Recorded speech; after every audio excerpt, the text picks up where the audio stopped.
Então, pessoal, vamos agradecer a Deus. Pai, nós te agradecemos em nome de Jesus por esse tempo especial, por essa primeira aula da nossa super classe sobre cura divina. Obrigado, Senhor, porque Jesus foi enviado para curar os doentes e nós fundamentamos nossa fé nessa verdade. Teu Espírito ilumine nossos corações, nossas mentes e nos dê entendimento da Tua palavra para que não sejamos ignorantes e levados, Pai, pelo engano do inimigo. Muito obrigado pelo privilégio de poder estar aqui e ensinar a Sua palavra a cada filho seu precioso que participa desta live, desta aula da Superclasse. Nós cremos no sobrenatural acontecendo nas famílias aqui representadas em nome de Jesus. Amém. Glória a Deus. Então, pessoal, vamos começar aqui falando sobre o assunto de hoje, a nossa superclasse, que é a cura divina. E eu quero começar estabelecendo um fundamento muito sólido a respeito desta matéria, deste assunto. O primeiro fundamento que eu quero estabelecer para vocês é que Jesus é absoluto. Existem algumas premissas importantes para que nós possamos entender melhor o assunto. E eu creio que a principal delas é entendermos que Jesus é o nosso fundamento. Estamos firmados em Cristo. Nós temos que observar aquilo que Cristo ensina na palavra, aquilo que Ele viveu, aquilo que Ele expressou, aquilo que Ele falou, aquilo que Ele manifestou, qual era as suas importâncias, o que Ele trouxe como revelação para nós, e aí você vai entender que cura divina é a vontade de Deus. E aqui eu quero já explicando para vocês, 1 Coríntios capítulo 3, no versículo 11 diz que ninguém pode lançar nenhum outro fundamento a não ser Cristo. Amém? O fundamento é Cristo. Cristo é o nosso fundamento. De modo que é importante estabelecer logo no início essa premissa, porque sem esse fundamento, sem essa base, você vai ser facilmente levado pelo engano, ou você não vai ter um entendimento correto a respeito de assuntos da palavra de Deus. Também a cura, você vai gerar muita confusão na sua cabeça. Então, se você não entender que Cristo é o fundamento, você vai se perder. Sem Jesus, o nosso olhar, a nossa meditação, a nossa interpretação sobre qualquer assunto da palavra de Deus vai ser confuso. Escute isso. Vai ser deficiente. Tem muita gente que não entende a palavra de Deus porque não tem o fundamento que é Jesus. Jesus é o Verbo que se fez carne. Ele é a palavra que tabernaculou-se. Ele viveu entre nós e Ele manifestou a perfeita vontade de Deus. Amém? Então, o que Cristo falou, o que Ele revelou, o que Ele manifestou, era a vontade de Deus entre os homens. Ele é chamado na palavra de o Verbo de Deus. Então, em Jesus, sendo a palavra de Deus, você não encontra nenhum tipo de incoerência naquilo que Ele fazia, que Ele falava, naquilo que Ele manifestava. Porque se Ele era a perfeita vontade de Deus e a palavra viva, se Ele fosse incoerente consigo mesmo, naquilo que Ele manifestou, Ele deixaria de ser palavra de Deus absoluta e passaria a ser conceito relativo. E Cristo é a palavra de Deus absoluta. Então, muitas vezes nós sofremos perturbações teológicas. Por quê? Pelo simples fato de queremos explicações para toda aparente contradição que nós vemos na palavra em relação àquilo que Cristo manifestou. Mas cura divina, por exemplo, é um assunto que muita gente tem dúvida e até entra em parafuso, porque eles olham para Jesus e veem Cristo curando, manifestando sua vontade, manifestando seus milagres e tirando pessoas da enfermidade. Mas ao olhar para outros exemplos na Bíblia, por exemplo, no Velho Testamento, ou até mesmo exemplo de pessoas que não viveram o resultado que é a cura divina, a vontade de Deus, muita gente entra em parafuso, entra em confusão, porque observa que tem pessoas que não experimentam isso nas suas vidas. Mas é muito importante que nós atentemos para Cristo. Se Ele for o nosso fundamento, se Ele for a nossa rocha, você vai ver que nele não há incoerência e que nele está a verdade absoluta de Deus. Amém, queridos? Então é importante que você olhe para a vida de Jesus, é importante que você enxergue em Jesus a vontade perfeita de Deus. Amém? Jéssica Varela, obrigado pela participação. Carlinha, entrando também com a gente aí. Sejam todos bem-vindos em nome de Jesus. Amém? Então, quando Cristo é nosso fundamento, quando Ele é a nossa rocha, não haverá conflito, não haverá incoerência, não haverá confusão, porque você vai ter um fundamento, que é Cristo. Amém, queridos? Ele não era incoerente nas suas palavras, nas suas manifestações, na sua forma de agir. Então, nós temos que olhar para Jesus, ok? Outra coisa, lá em Efésios 4, versículo 20 e 21, Efésios 4, versículo 20 e 21, o apóstolo Paulo fala assim, olha só: mas não foi assim que aprendestes a Cristo, se é que de fato tendes ouvido, e nele fostes instruído, segundo é a verdade em Jesus. Então, o apóstolo Paulo diz que nós devemos aprender Cristo. Ou seja, ele está aqui, na verdade, corrigindo os irmãos em Éfeso, mostrando que o que eles aprenderam com Cristo não era contrário à vida que os gentios viviam. Eu não vou entrar nesses detalhes agora, mas o apóstolo Paulo diz que há uma verdade em Jesus. A única verdade, irmãos, na palavra de Deus, absoluta, não relativa, completa, é Jesus. Tudo o que for segundo Jesus permanece. O que não é segundo Jesus virou história, caiu na obsolescência, caiu na paganidade. Então nós temos que, de cara, se quisermos mergulhar mais profundo nas verdades da palavra de Deus, nas revelações sobre a vontade de Deus, na cura divina, nós precisamos entender que Jesus é a palavra viva de Deus e que Ele manifestou a vontade perfeita de Deus. Amém, meus amados? Jesus é o caminho, a verdade e a vida. Então, Ele é o caminho a ser trilhado, a verdade a ser abraçada, a vida a ser experimentada. Jesus é tudo isso.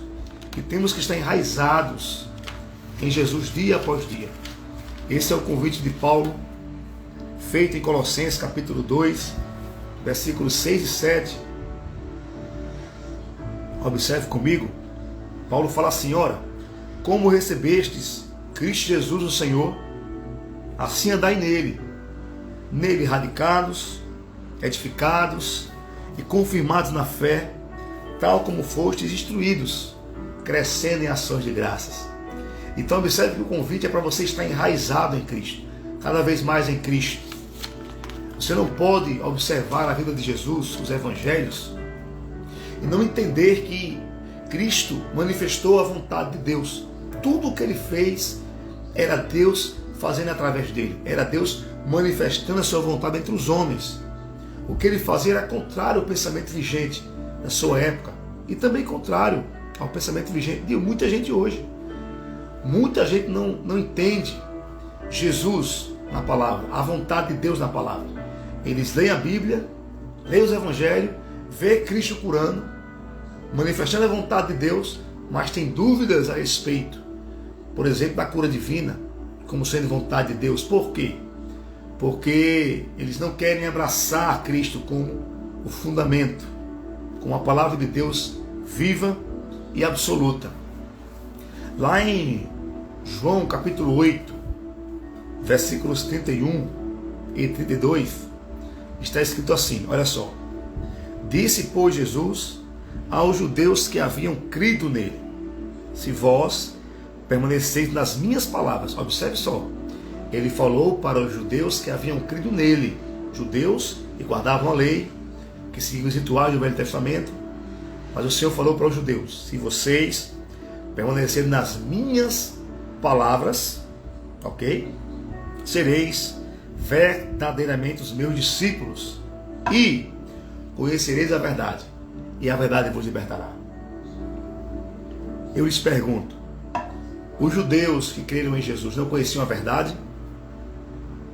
Porque o Senhor diz aqui: se vocês permanecerem, olha só, permanecer nas minhas palavras, como nós lemos há pouco, é o que o apóstolo Paulo afirma, segundo a verdade em Jesus, e ele aqui fala, se vocês permanecerem nas minhas palavras, vocês serão verdadeiramente os meus discípulos e conhecereis a verdade. Oxe, eles não conheciam a verdade? Conheciam, mas a verdade relativa, porque absoluto só Jesus. Tudo que você lê na palavra só tem sentido se tiver sentido em Jesus. Se não tiver sentido em Jesus, não é verdade vigente para você hoje. É passado, virou história. Então, palavra de Deus vigente é Jesus. Tudo que for segundo Jesus, permanece. O que não for, virou história. Amém, queridos? E ele diz, conhecereis a verdade, não o conhecimento apenas de ouvir falar, mas a permanência na palavra, a perseverança na palavra, faz você conhecer a verdade e a verdade vos libertará. Meus amados, a verdade liberta. Agora eu pergunto, liberta de quê? Liberta de quê? Do engano, liberta do inferno, liberta da doença, liberta da maldição, liberta da opressão, liberta da ansiedade. A palavra de Deus é a verdade que liberta. E foi esta palavra que Jesus trouxe para nós. Ele era a própria palavra viva, encarnada, ambulante, manifestando a vontade de Deus. Louvado seja o Senhor. Então a verdade liberta. É de modo que você precisa ouvir a verdade, ouvir a palavra, para experimentar resultados poderosos. Então estamos aqui estabelecendo um fundamento importante, porque a partir de Jesus você vai abrir o coração para aceitar a vontade de Deus. Amém? Tem mais coisas que eu quero falar. Em João 1, João capítulo 1, versículos 1 e 2 diz, no princípio era o verbo, e o verbo estava com Deus, e o verbo era Deus. Jesus é o verbo de Deus. Amém? Em Mateus capítulo 1, versículo 23, diz assim, eis que a virgem conceberá e dará à luz a um filho, e ele será chamado pelo nome de Emanuel, e quer dizer Deus conosco. Observe só que Jesus foi chamado de Deus conosco. Amém? Há alguma dúvida com relação a isso? Jesus era Deus conosco. Todo mundo sabe que isso é um fato. Agora eu pergunto a você, como Deus esteve conosco na pessoa de Jesus, em Jesus, em carne e osso, se movendo entre os homens, eu lhe pergunto, você viu Deus colocando doença em alguém? Você viu Deus deixando de curar alguém que já chegou até Ele? Você viu Deus em Jesus dando desculpas do tipo, Deus cura se quiser, Deus cura se for a vontade dEle, Deus cura se Ele tiver de bom humor? Não, meu irmão, você não vê isso. Você não vê Jesus orando, Deus, cura se quiseres, cura se for a tua vontade, Deus. Tem muito crente, muitos pastores, muitos ministros, e quando vão orar por enfermos, eles usam essa expressão, Deus, cura se quiseres, Deus, cura se for a sua vontade. Essa oração, meu irmão, é uma oração torta. Ela não tem base nenhuma, nem em Jesus, nem nos ensinos dos apóstolos. Não existe isso. Cura é a vontade de Deus. Então Cristo, quando ele orava, ele liberava a palavra, ele punha as mãos, os apóstolos ordenavam que os enfermos fossem curados, que se levantassem, e assim por diante. Então o modelo bíblico que nós temos na palavra é esse. Então já quero dizer a você aqui a importância de entender e agir de acordo com a palavra de Deus. Jesus era Deus conosco. Amém? E se você quiser conhecer a vontade de Deus, olhe para Jesus. Se você quer saber se Deus coloca doença no homem, olhe para Jesus. Se você quer saber se a vontade de Deus é curar, olhe para Jesus. Se você quer saber se Deus quer libertar o homem, olhe para Jesus. Se você quer saber se Deus quer suprir necessidades, olhe para Jesus. Se você quer saber se Deus deseja que você ande em paz, ande livre de opressão, do medo, olhe para Jesus. Nele você encontra a perfeita vontade de Deus. Amém, querido? Louvado seja Deus por isso. Jesus é a revelação de Deus. Em João capítulo 1, versículo 18, João 1,18, fala assim: ninguém jamais viu a Deus. E essa referência que João diz é a respeito dos homens do Velho Testamento, que ninguém jamais conheceu plenamente o caráter de Deus, como Deus é. No Velho Testamento os homens tinham vislumbres das manifestações de Deus, quando ele aparecia com milagres, libertando pessoas, dando vitória nas guerras, curando pessoas. Então o Senhor se manifestou no Velho Testamento com alguns vislumbres do seu caráter, dos seus nomes redentivos. Jeová Jireh, o Senhor é a tua provisão. Jeová Nissi, o Senhor é a tua vitória. Jeová Rafa, o Senhor que te sara. Então, Jeová de Sabaoth, o Senhor dos exércitos. Então, assim por diante. Mas o Senhor nunca se revelou plenamente aos homens do Velho Testamento, de modo que eles não conheceram Jesus, ou Deus em Jesus, ou a vontade perfeita de Deus. É por esta razão, senhoras e senhores, que havia muito escândalo no meio do povo, quando Cristo dizia, por exemplo, que Deus era o seu Pai. Queriam matar Jesus em João 10, porque ele chamou Deus de Pai. Não era comum os homens do Velho Testamento chamar Deus de Pai, porque a visão de Deus era um Deus carrasco, um Deus tirano, um Deus que estava pronto para castigar. Eles não tinham entendimento do Deus bondoso, plenamente revelado em Jesus. Então João diz aqui, meus amados, que ninguém jamais viu a Deus. Mas ele conclui: o Deus unigênito, que é Jesus, que está no seio do Pai, nos revelou. Oh, coisa linda! O Deus unigênito, Jesus, nos revelou o Pai. Oh, glória! Então, se você quer saber como é o Pai, você tem que olhar para Jesus. Amém? Jesus é a luz que, vindo ao mundo, ilumina todo o homem. Todo homem.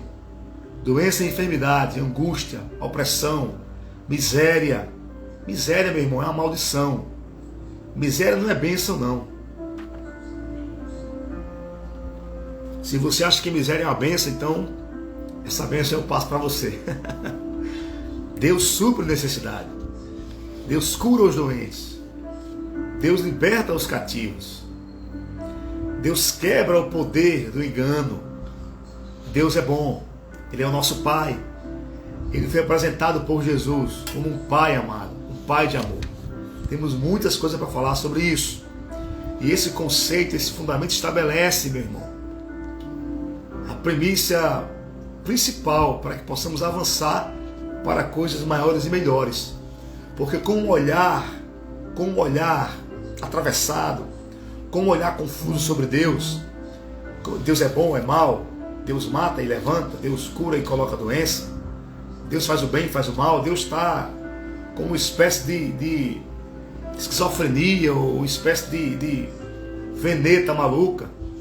Está de bom humor, cura, está de mau humor, castiga. Olhe para Jesus e as confusões vão acabar na sua vida, amém? Vamos continuar aqui alguns textos que eu considero importantes.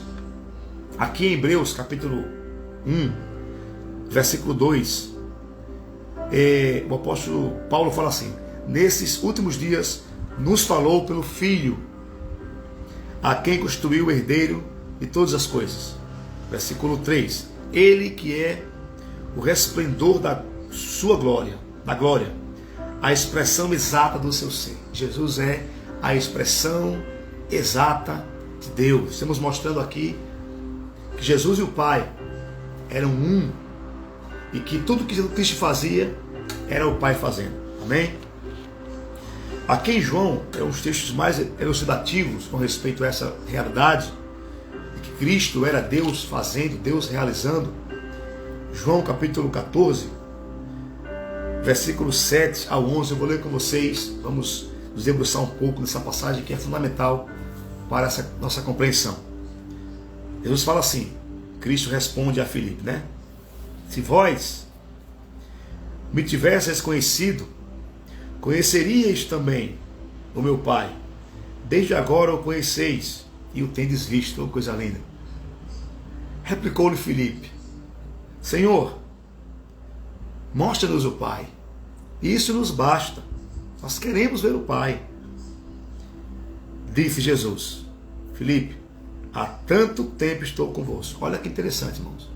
Filipe, há tanto tempo estou convosco e não me tendes conhecido? Filipe, quem vê a mim, vê o Pai. Quem vê a mim, vê o Pai. Você quer ver o Pai? Quer saber como o Pai é? Olhe para Jesus. Há tanto tempo estou convosco, Filipe, e não me tendes conhecido? Irmão, tem muito crente que prega sobre Jesus, mas não crê na integralidade da mensagem de Jesus. Eles apenas creem que Cristo livra o homem do inferno, mas não sabem que curar os doentes, libertar os cativos, os oprimidos, faz parte do Evangelho de Jesus. O Evangelho inclui cura, inclui provisão, inclui salvação, inclui paz, inclui vitória sobre o pecado, inclui justiça de Deus e muitas coisas. O Evangelho de Cristo é muito completo, mas infelizmente pela falta de conhecimento, e esta é a razão pela qual o povo de Deus perece. Eu quero aqui dizer para você que o maior inimigo do povo de Deus não é o diabo. Grande Léo, amém? Para tudo aí, meu amigo Léo entrou aí, Alecrim Colchões, e a loja da cidade de colchões, amém? Quando você for na loja da Alecrim Colchões, fala que o índio mandou, sei lá, o pastor índio, e Léo vai dar um desconto para você especial lá. Valeu, Léo, tamo junto. Então, voltando aqui para o texto, meu irmão, você tem que olhar para Jesus, amém? E ele fala aqui: há tanto tempo estou convosco e não me tendes conhecido, quem vê a mim vê o Pai. Então muita gente prega sobre Jesus, mas prega um Jesus pela metade. É um Jesus que livra o homem do inferno, da punição eterna, mas é incapaz de curar, ou ele cura se for a vontade de Deus. Essa ignorância tem impedido o povo de receber cura para os seus corpos.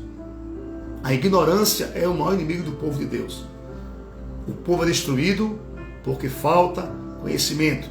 Oséias 4:6. O seu maior inimigo não é o diabo. O diabo foi vencido por Jesus na cruz do Calvário. Jesus venceu o diabo, ele se manifestou para destruir as obras do diabo. Cristo despojou principados e potestades e os expôs publicamente ao desprezo, triunfando deles na cruz. Na cruz está a sua vitória. Cristo venceu o diabo por você. Então o seu inimigo foi vencido. Agora nós temos autoridade sobre o diabo, sobre os demônios e sobre as suas obras também. Um assunto muito importante que está ligado a esse assunto de cura divina é aprender sobre o nome de Jesus e aprender sobre a autoridade do crente. São assuntos correlacionados. O poder do nome de Jesus, que é o nome sobre todo nome, e a autoridade do crente, dada por Jesus. Nós temos a autoridade para fazermos as obras de Jesus. E esse texto que eu estou lendo agora expressa esta verdade. Então a verdade é, o que nós estamos mostrando aqui. Eu não sei como as pessoas leem essa passagem e entendem de uma forma diferente. A percepção hermenêutica da religião é uma coisa horrorosa, porque eles passam pela palavra de Deus e não acreditam no que está escrito. Eles creem em muitas coisas. Eles creem nos mapas, alguns pregadores, alguns teólogos de plantão, eles creem nos mapas, eles creem na geografia bíblica, eles creem na genealogia bíblica, eles creem no índice, eles creem nessas coisas. Mas quando você os chama para crer na palavra de Deus, eles falam: não é bem assim, se Deus quiser. Meu amado, está expresso aqui a vontade. A palavra de Deus é a vontade de Deus. Amém? Eu tenho convicção de que quando nós falamos sobre estas coisas, muitas dúvidas se levantam na sua mente, ou na mente de parte dos que estão aqui participando da nossa superclasse. Eu quero dizer a você que é normal. Eu estou jogando luz na sua mente. E quando você está sem iluminação da palavra de Deus, Você abraça um conceito religioso tradicional por muitos anos. E quando você começa a ouvir a palavra de Deus, uma luz é lançada na sua mente. E você começa a enxergar as coisas que estão fora do lugar. Então eu tenho fé em Deus que vocês estão provocando em você um pouco de confusão nas suas convicções para o bem. Eu tenho certeza que estou cumprindo um propósito muito bom hoje à noite. Amém? Então, continuando aqui a ler a passagem de João 14, Jesus disse: quem vê a mim, Filipe, vê o Pai. Como é que você diz? Mostra-nos o Pai. Como dizes tu, mostra-nos o Pai? Olha o que ele vai dizer. Não creis que eu estou no Pai e o Pai está em mim?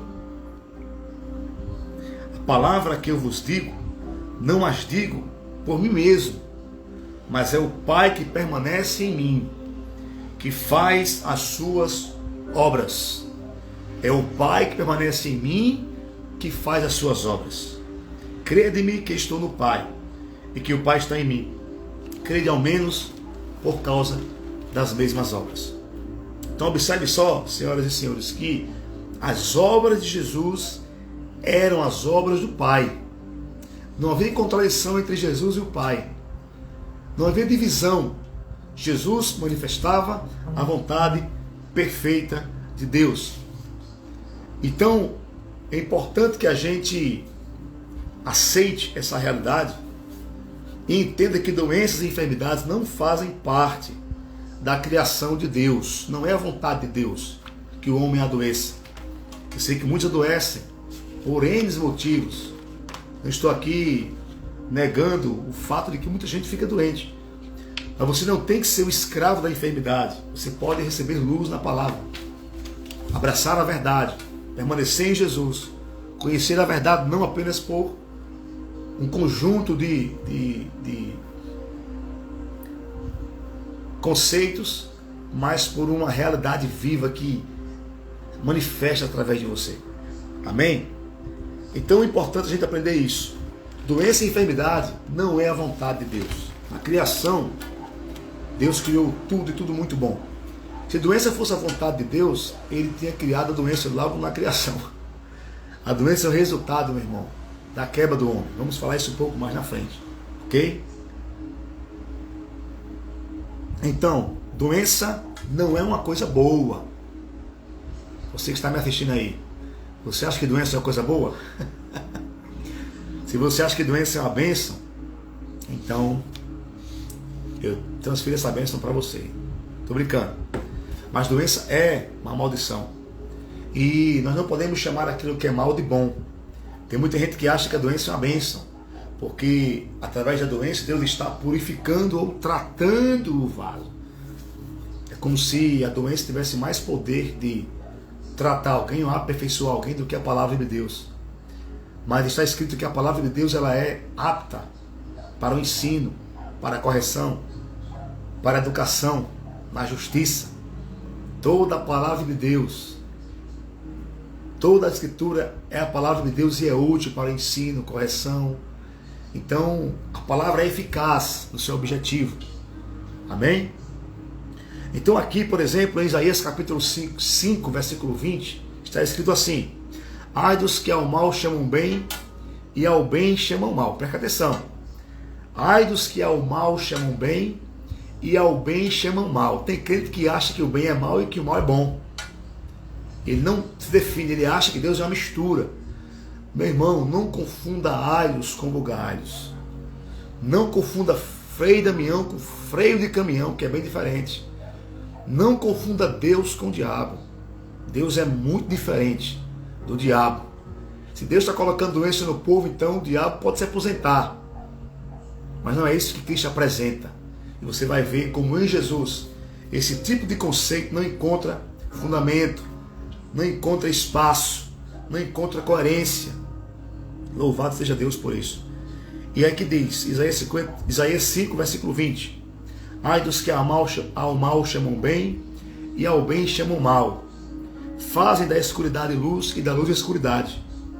Põe o amargo por doce e o doce por amargo. Então não ache que luz é trevas ou que trevas é luz. Não confunda. Você tem que entender. Deus é bom. Ele quer curar. Ele quer te abençoar. Se você ficar nessa dualidade, nesse limbo, achando que Deus coloca doença, mas que Deus cura, mas que Deus traz o problema e Deus resolve o problema, você vai ficar perdido na sua fé. Olhe para Jesus e creia que Ele é a vontade de Deus, expressa em forma humana. Amém? Tiago capítulo 1, versículo 16 e 17, diz assim: não vos enganeis, meus amados irmãos, não se engane. Por que Tiago falou isso? Naquela época já haviam pessoas que se enganavam com respeito à vontade de Deus.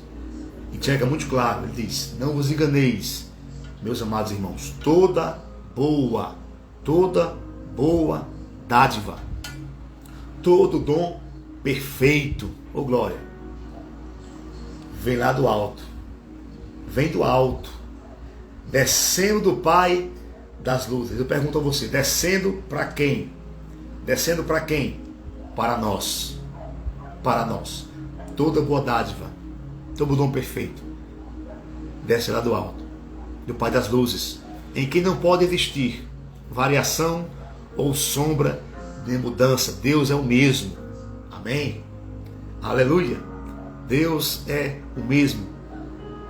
E aquilo que Ele tem descendo do Pai das luzes, não é do Pai das trevas. Deus é luz e nele não há treva nenhuma.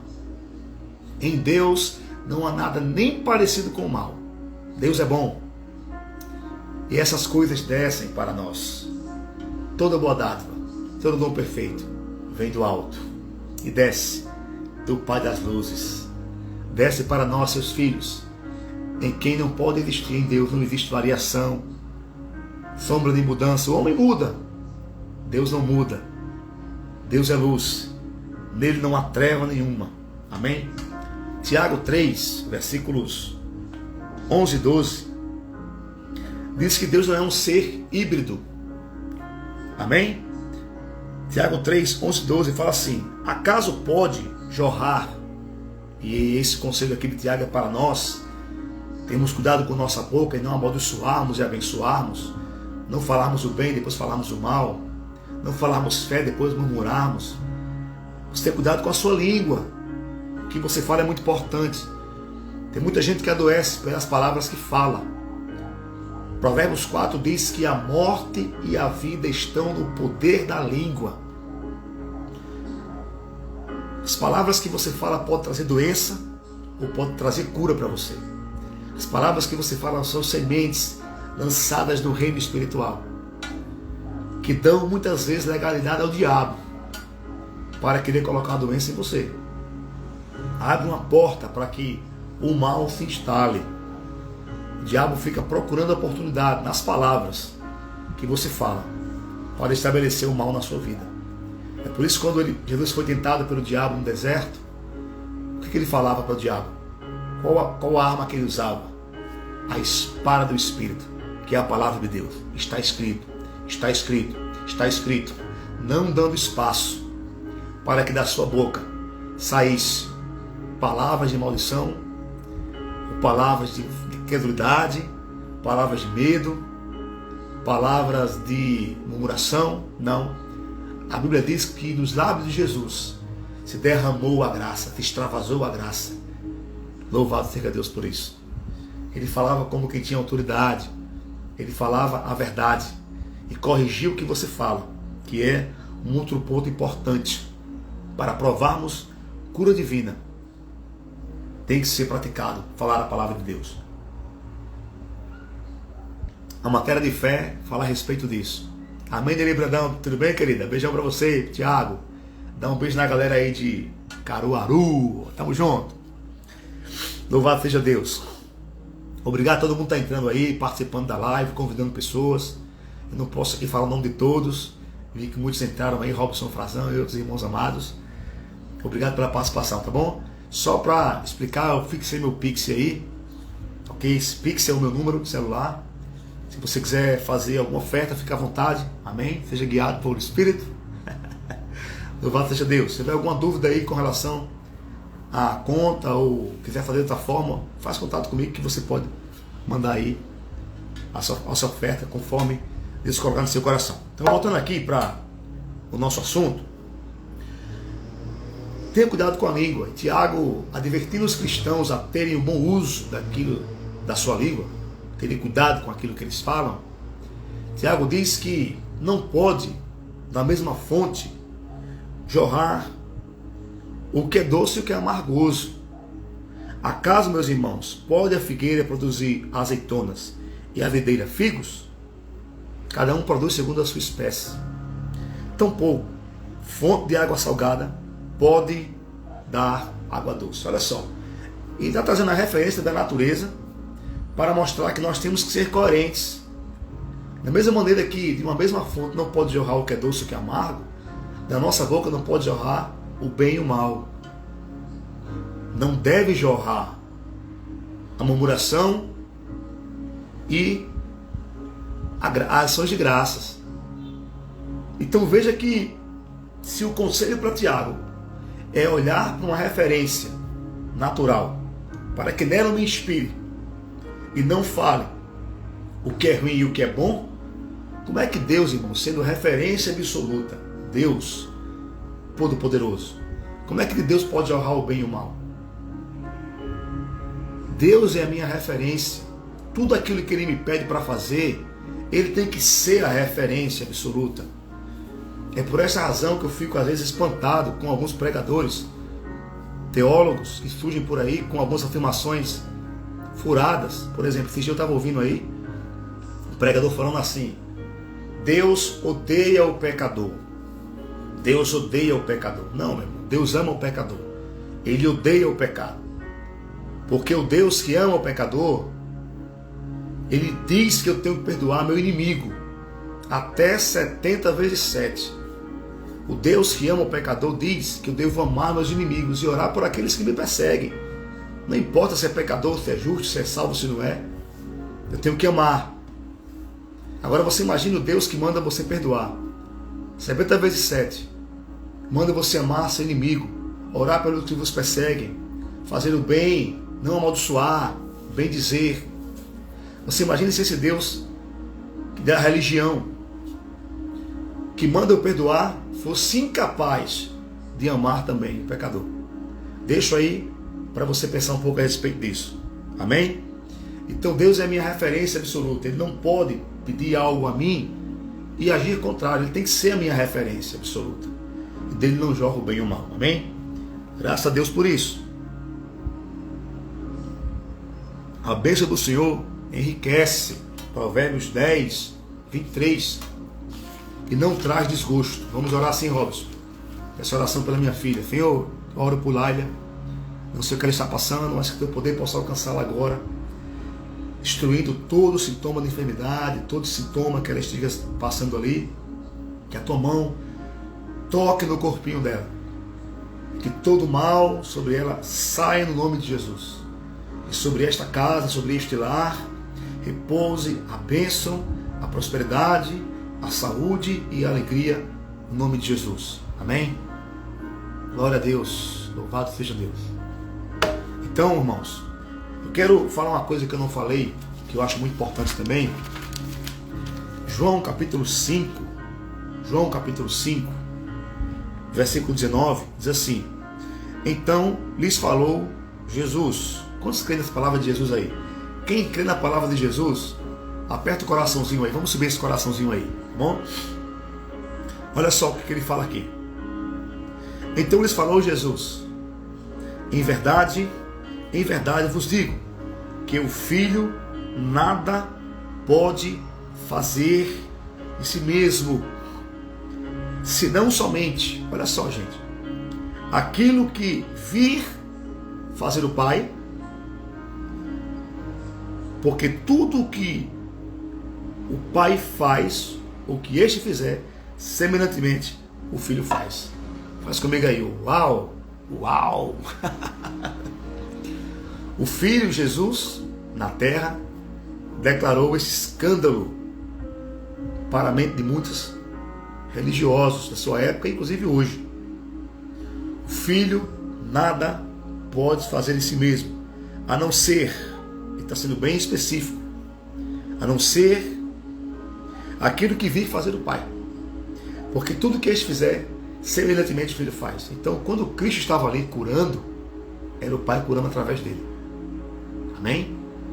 Quando Cristo estava suprindo a fome das pessoas, multiplicando pães e peixes, era o Pai fazendo, porque tudo que o Pai fazia, ele semelhante fazia também. É tanto que ele fala também em João capítulo 5, eu creio que é o versículo 18. Ele diz: meu Pai trabalha até agora, eu trabalho também. Qual o trabalho de Deus? Quais as obras que Cristo realizava? Oh glória! As obras de Cristo eram as obras do Pai. As palavras de Jesus eram as palavras do Pai. As manifestações de Jesus eram as manifestações do Pai. Então não pense que seu Pai é o Pai pintado pela religião, esse Deus distante, o Deus inalcançável, inatingível, um Deus que, para você falar com ele, tem que ter uma tremenda burocracia, todo um ritual, todo um ritual de autocomiseração, de flagelamento. Esse é o Deus da religião, cujos servos não são filhos, são mendigos. Embora muitos falem que são filhos, mas as suas expressões diante de Deus são de mendigos. Começa a oração: ó, Senhor, não somos nada, somos miseráveis pecadores, somos trapos de imundície, somos o pó da terra, nós somos indignos de estar em tua presença. Já viu essa conversa já? Não somos dignos de estar em tua presença. Aí o diabo diz: então venha para mim. Então venha para mim. Você não era digno, mas Jesus te fez digno. Amém? A sua dignidade não se encontra no que você faz de bom ou de ruim. A sua dignidade se encontra no amor de Deus e na obra consumada de Jesus. Você não era digno, mas em Cristo, presta atenção, em Cristo, não fora dele, em Cristo, você é digno, você foi aceito pelo Pai. Aceite isso, meu irmão. Isso é humildade. Você aceitar a palavra como verdade. Então chegue diante de Deus como filho. Pai, eu te amo. Tu és bondoso, obrigado pela sua bondade na minha vida, pela sua paz, pela sua saúde operando no meu corpo, pela sua força operando no meu corpo, pela sua sabedoria, pela sua revelação, pelo entendimento que o Senhor me dá da sua palavra. Obrigado por esse dia que o Senhor fez, para a nossa alegria, amém? Para nos alegrarmos nele. Obrigado, Pai, porque certamente a tua bondade e a tua misericórdia me seguirão todos os dias da minha vida. E assim por diante, amados. Para de falar o que Deus não fala a seu respeito.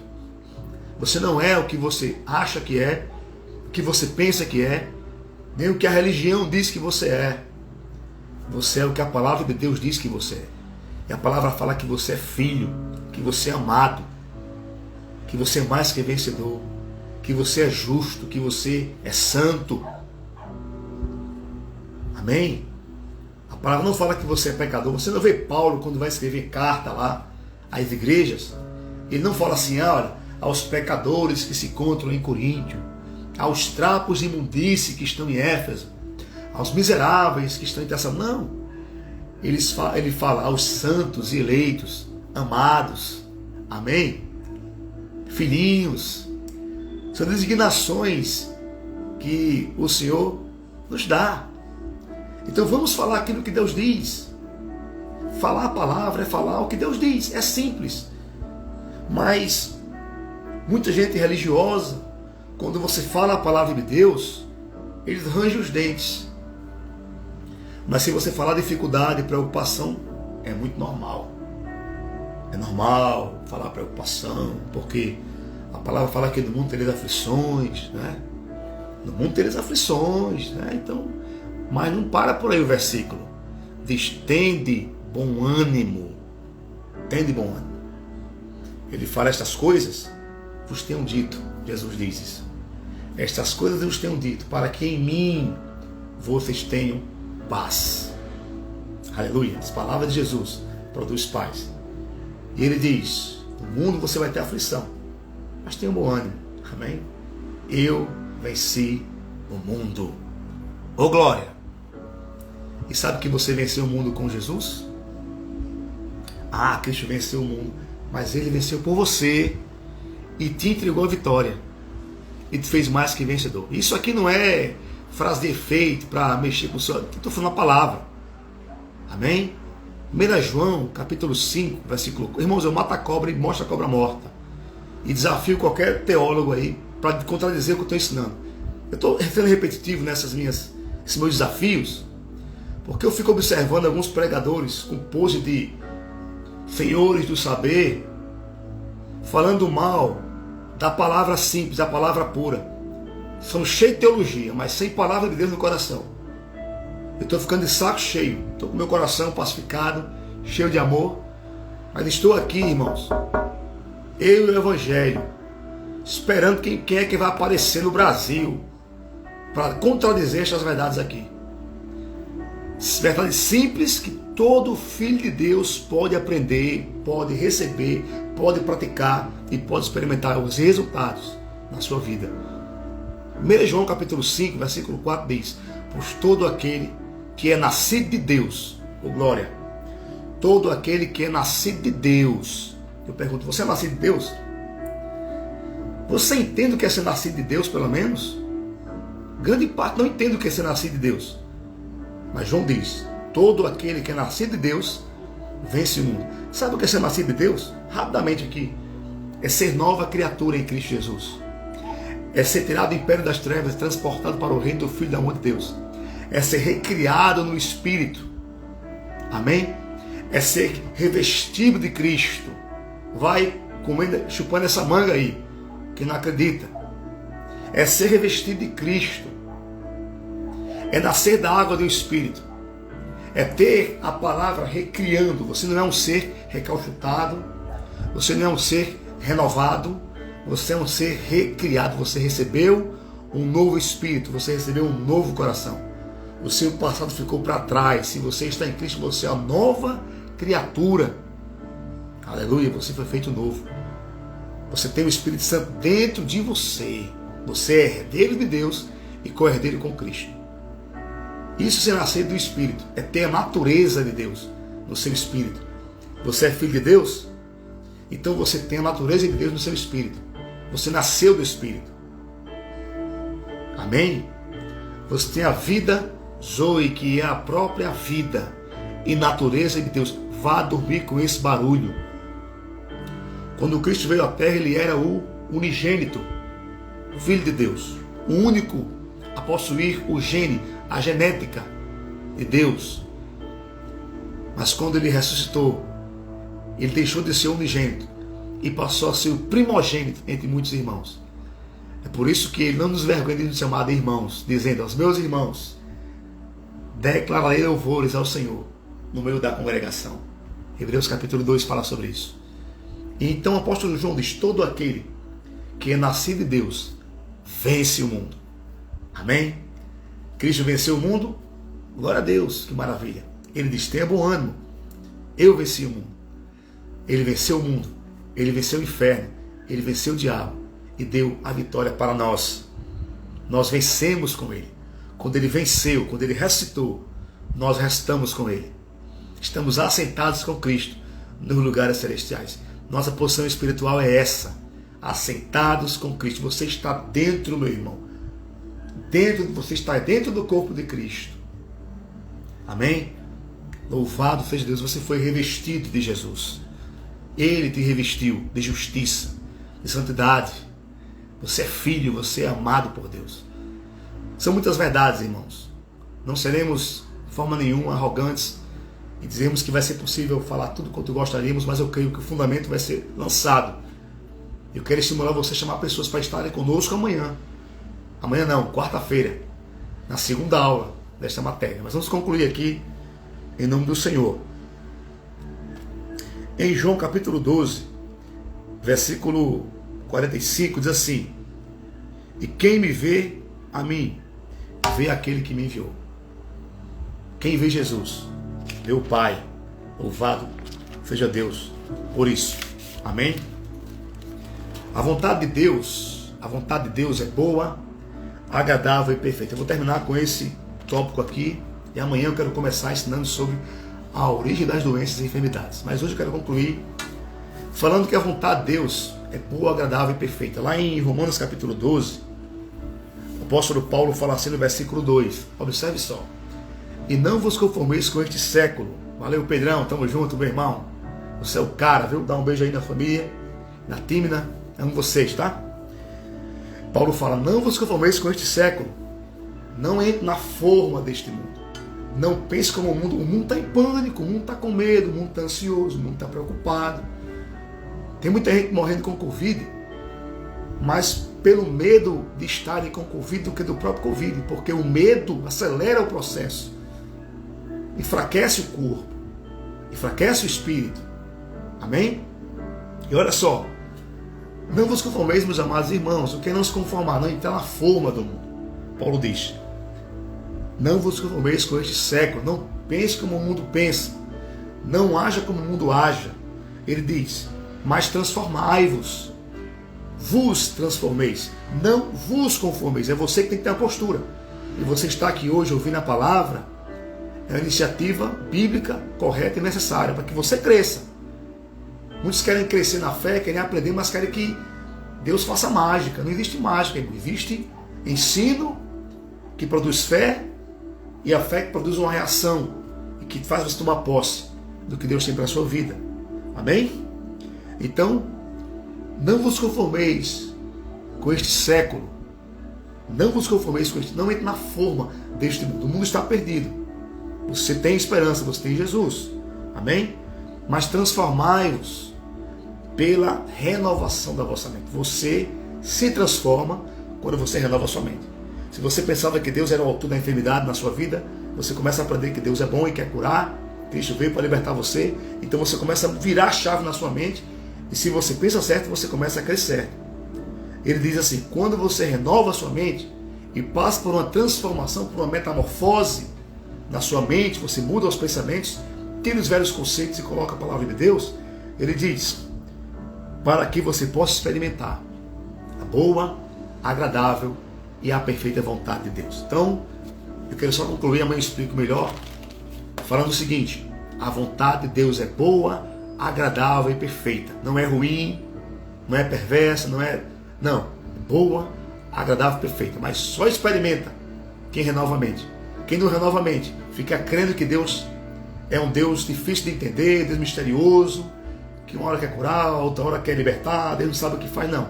Quando você começa a renovar sua mente com a palavra de Deus, você passa a experimentar.